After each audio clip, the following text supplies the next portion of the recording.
on June 22nd, 2018, around 11 o'clock at night.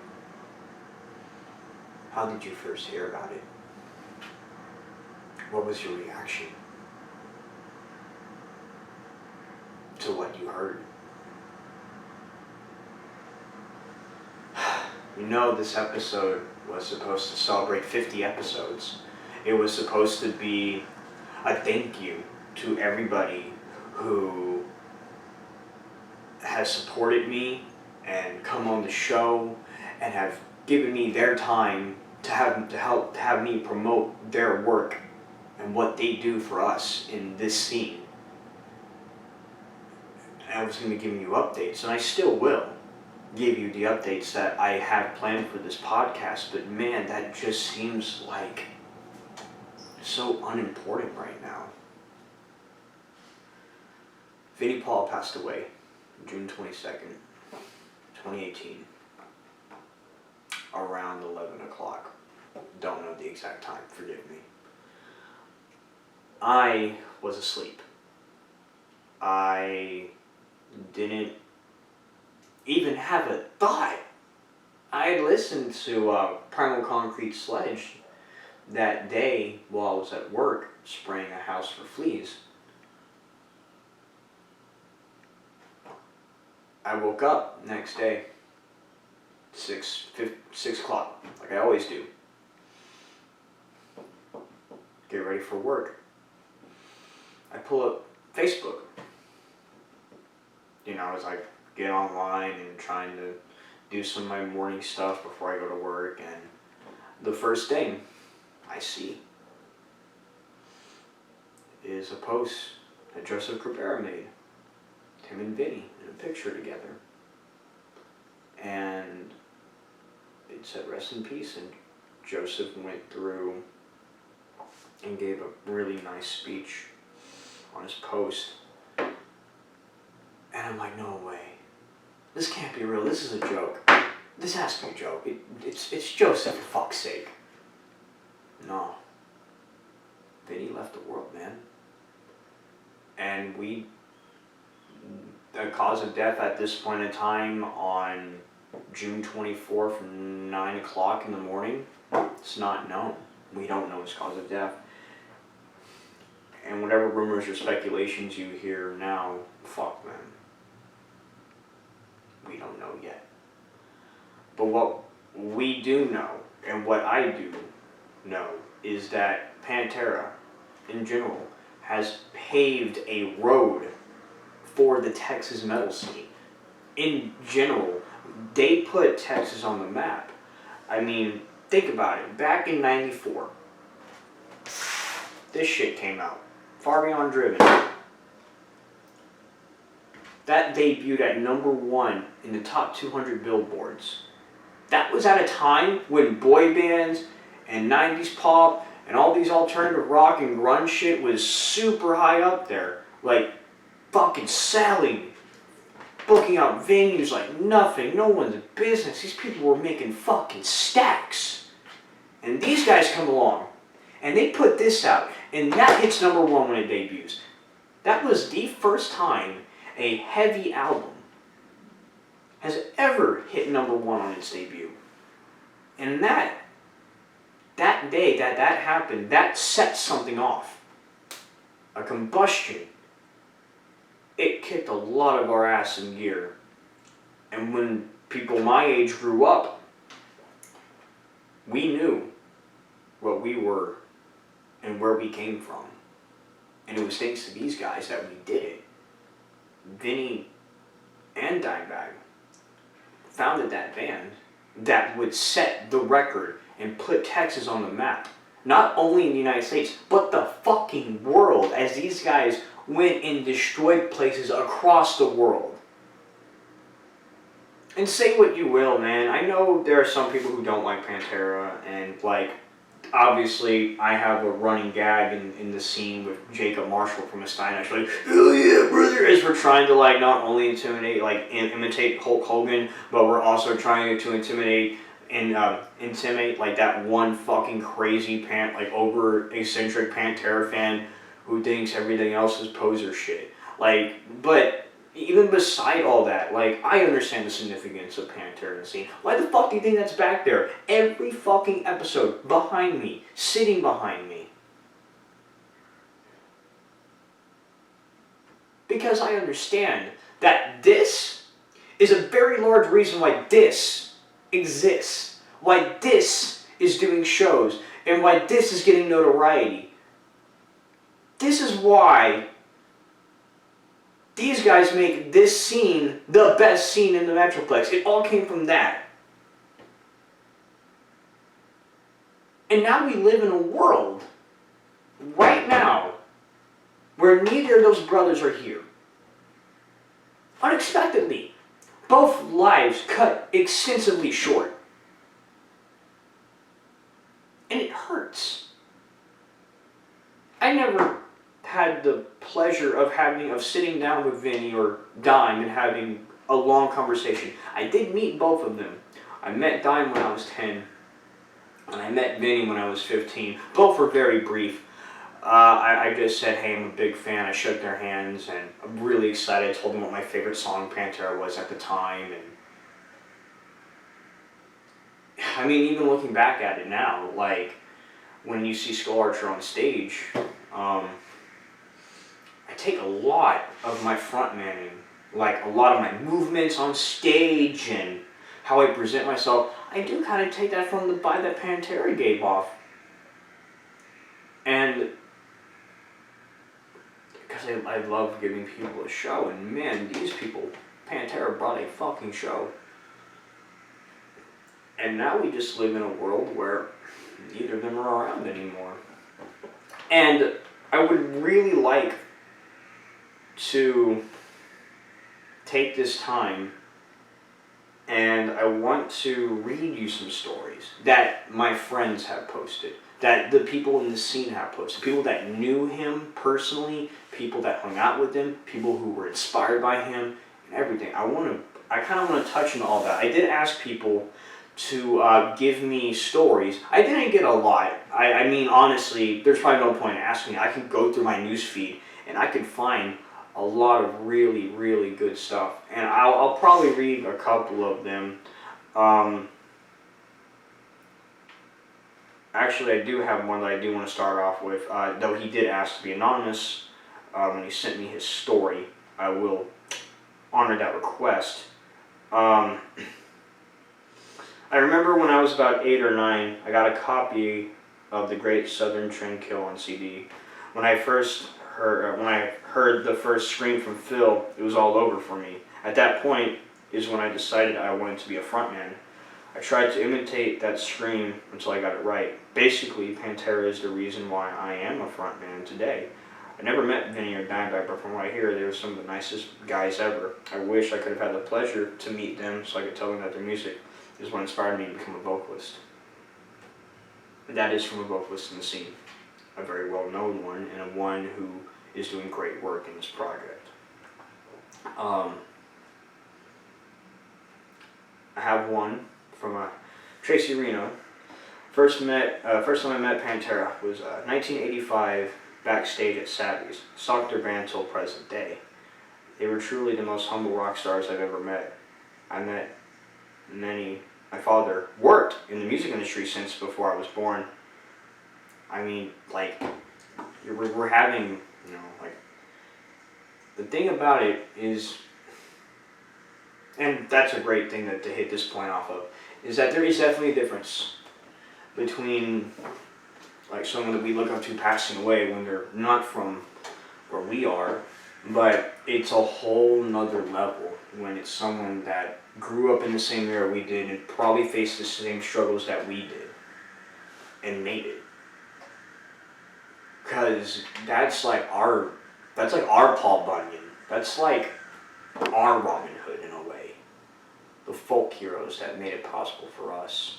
Now every band here can have the influence and the spark and the opportunity to hopefully even measure up to what, a quarter of what this was. And I am so honored and happy to be a part of this.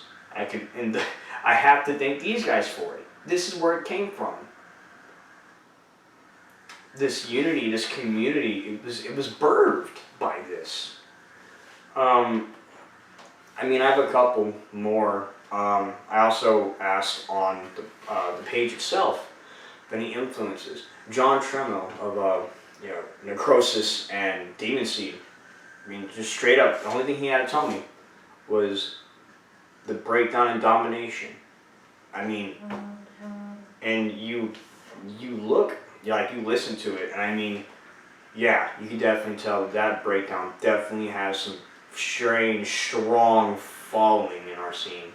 I mean, kind of think of like the breakdown for Branded Heretic. It's exactly that, in a way. You can trace like most breakdowns, and you can be like, damn. And you can tell that there's that stompy feeling. Like Texas is a stompy place. That's where we get it from. Actually, I do want to try to find some people's stories. I'm probably only going to do the people that I know that would be cool. I really didn't have time to ask everybody. So I hope you will allow me to use this, because it would mean the world, and we want your voices to be heard here on DFW Metal Mayhem. But this is what I woke up to, was this post right here that Josie made. Rest in peace, Vinnie Paul. Such a big heart person, very fun to be around. Even did a shot with my dad once. My condolences to his friends, family, fans, and everybody at the clubhouse. Vinnie and Dimebag own the clubhouse, and I great place, great people. I mean, I'm not really a big guy on strip clubs, but I definitely like going there just to be around the people that I enjoy being around. But I could probably just search up Vinnie Paul right now on my phone, and I could just find a bunch of stories that my friends have made, that all of you have made. And I would definitely want to try to share them, because everyone's voice deserves to be heard about this.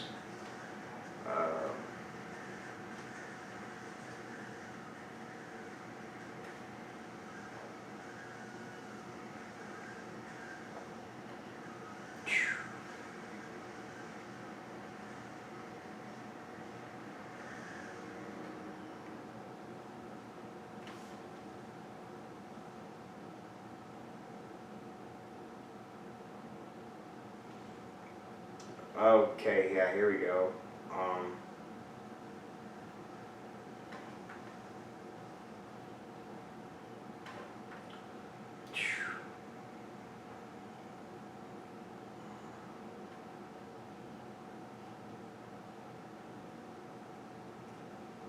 Troy Poe.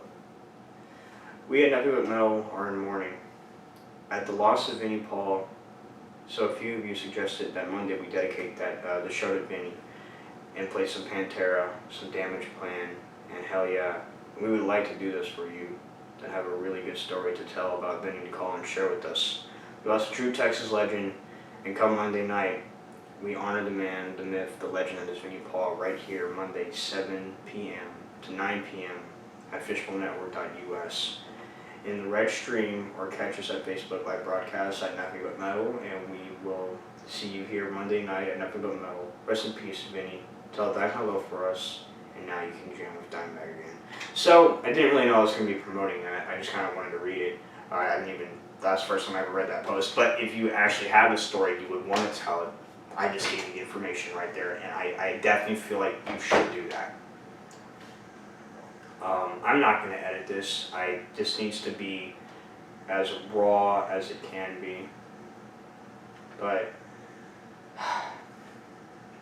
I mean, Pantera for me was the first really heavy band I ever got into. And I mean, my dad was a big fan. My dad went to Pantera shows since they were like 16 years old, playing glam rock in random ragtag venues in the Metroplex. Well, they would smoke out with them every now and then too. I remember hearing some stories. I I mean, we all grew up with these people. It's just so crazy that now we don't live in a world any of it. But to get back to it, I mean, like before that, my music taste was very different. And Pantera kind of just like threw a fucking hardball at me and just popped my skull back and made me realize that I'm missing out on something really great. And to this day, I jam Pantera very unapologetically. It's one of my favorite bands. I got like 4 shirts. I own every CD, though I haven't moved all of them here yet. I guess the only thing I never really had the chance to was get a picture with them. I mean, I met them, but like I have no photographic proof of that. I can just tell you that it was a very wonderful experience, and to this day, you know, in a way, they do influence Skull Archer.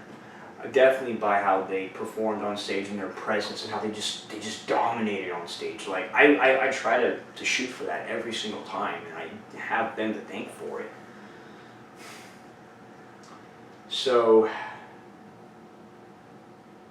to all of you who knew Vinnie, or dear friends of Vinnie, who were inspired by Vinnie and what he did to his family, I'm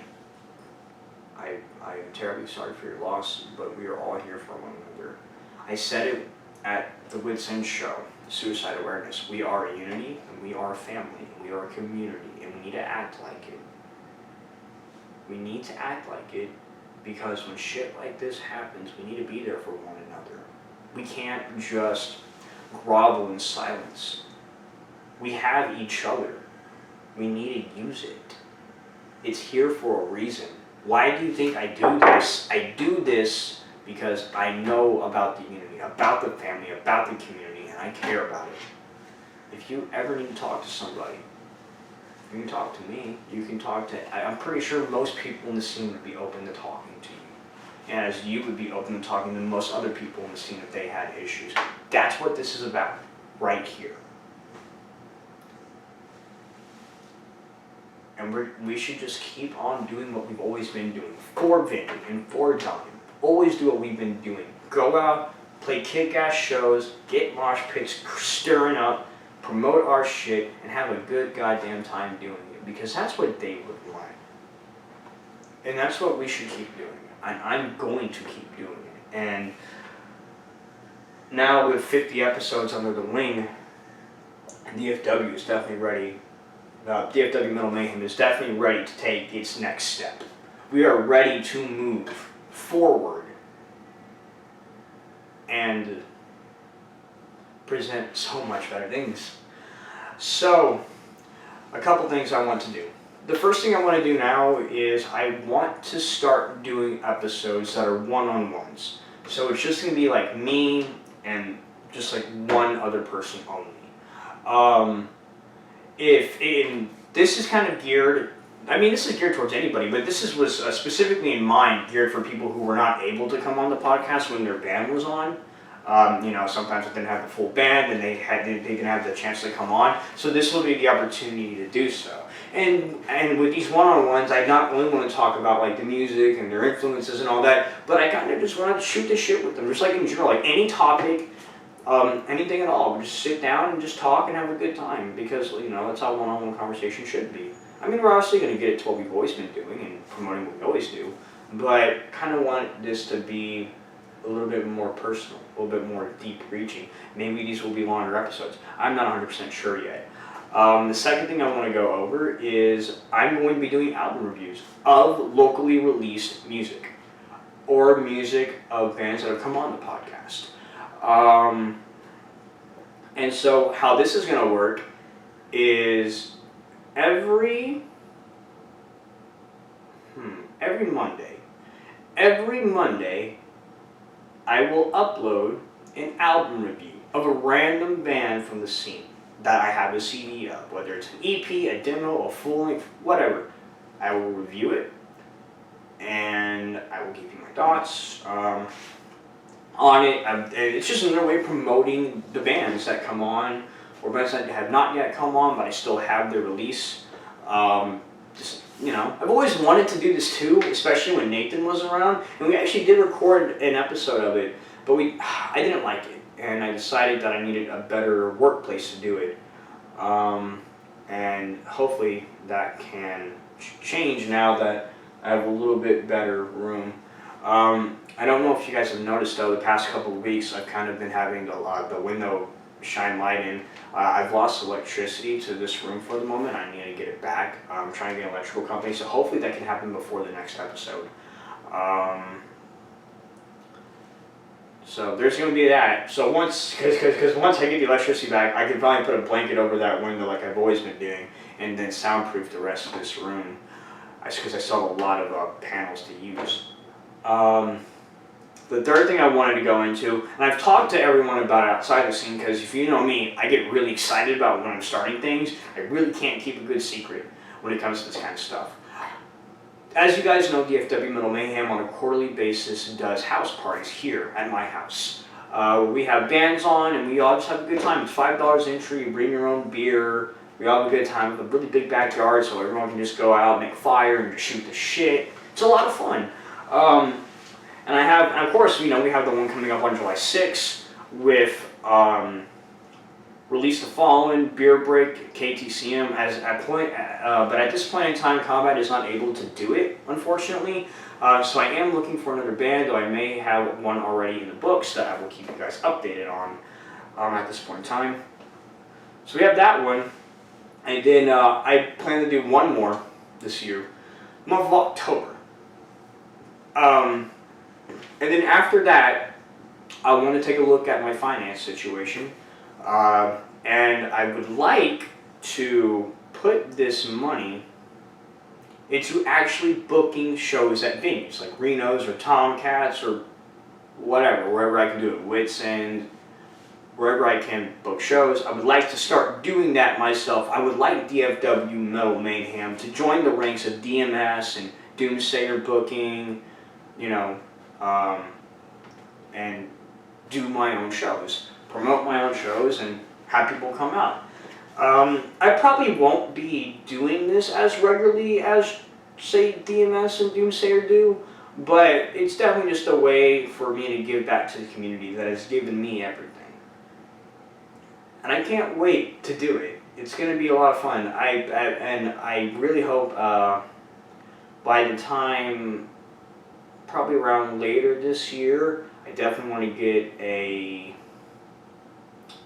better video camera. This is okay, but I want my content to be taken to a higher level. I want to be taken to a higher level. So I'm going to try to get a way better camera that can give me better sound. I also need soundproof this room too. But DFW Metal Mayhem is going to be going a lot of places. As of watching this episode, the first episode of my first album review will be tomorrow. And I'll try to have it out in the morning. I'll try to have it around 7 or 8 in the morning. I'll try to schedule the post it at that time. It'll just be a random album that I really like. Or, just any album genre that I have. So, please look forward to that. And the next episode of DFW Metal Mayhem, I'm going to be bringing on a certain person who was not able to make it to his band's episode. I thought I was a thrash metal junkie and dork and knew all this shit about thrash metal. This dude fucking beats me out, by far. He's great. He's a total dork. I love him to death. I can't wait to have him on. It's going to be a good time. So be on the lookout for it. Guys, thank you so much. 50 episodes. Thank you for your support. Thank you for your love. I appreciate and love every single one of you. And let's keep doing this. Let's keep promoting bands. Let's keep promoting promoters. Let's keep having people on who want to share their craft with the world. This has been DFW Metal Mayhem, the most brutal podcast in the Metroplex. Rest in peace, Vinnie, Paul. We love you to death. We'll keep doing what we do best for you.